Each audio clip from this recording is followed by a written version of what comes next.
L'apôtre, après avoir mis en parallèle Romains 6, 13, 23, l'asservissement au péché et le service de la justice, cherche à démontrer victorieusement l'action puissante du Saint-Esprit en opposant Romains 7, 4, le service selon les anciennes prescriptions de la lettre, et l'asservissement à la loi au service dans un esprit nouveau, dans la liberté et la puissance que Jésus donne par l'Esprit.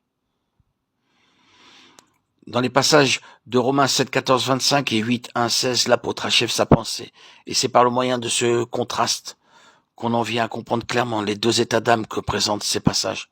Chacun de ces états est accompagné du mot qui donne la clé de la vie qu'il décrit. Dans Romains 7, le mot loi est répété 20 fois, tandis que le mot esprit ne se trouve mentionné qu'une seule fois. Dans Romains 8, au contraire, nous trouvons que dans les 16 premiers versets, le mot esprit revient 16 fois.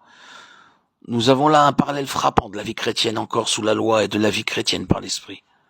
Paul avait déclaré hardiment non seulement que nous sommes morts au péché, affranchis du péché pour servir à la justice et à Dieu, Romains 6, 11, 18, mais encore que nous sommes morts à la loi sous laquelle nous étions retenus, afin que nous servions Dieu dans un esprit nouveau, et non plus selon les anciennes prescriptions de la lettre, Romains 7, 6.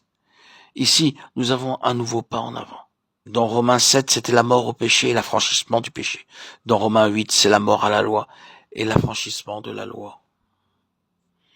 Romains 7 parlait d'une vie nouvelle, Romains 6, 4 comme d'une réalité objective qui nous était assurée en Christ, tandis que Romains 8 nous parle d'un esprit nouveau. Romains 7, 6 comme d'une expérience subjective qui nous fait faire la présence du Saint-Esprit en nous.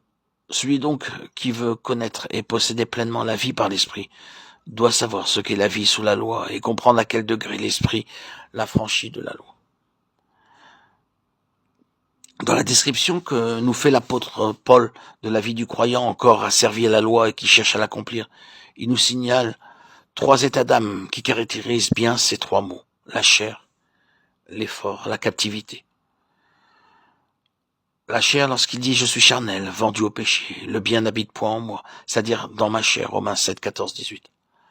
Pour comprendre le mot charnel, il faut se souvenir de ce que Paul écrivait aux Corinthiens. Pour moi, mes frères, je n'ai pu vous parler comme à des hommes spirituels, mais je vous ai parlé comme à des hommes charnels, comme à des enfants en Christ. Je vous ai donné du lait à boire et je ne vous ai pas donné de la viande, car vous n'étiez pas en état de la supporter. Et même présentement, vous ne le pouvez pas encore, parce que vous êtes encore charnel, car puisqu'il y a parmi vous de l'envie, des dissensions et des partis, n'êtes-vous pas charnel? Ne vous conduisez-vous pas à la manière des hommes? 1 Corinthiens 3, 1, 3.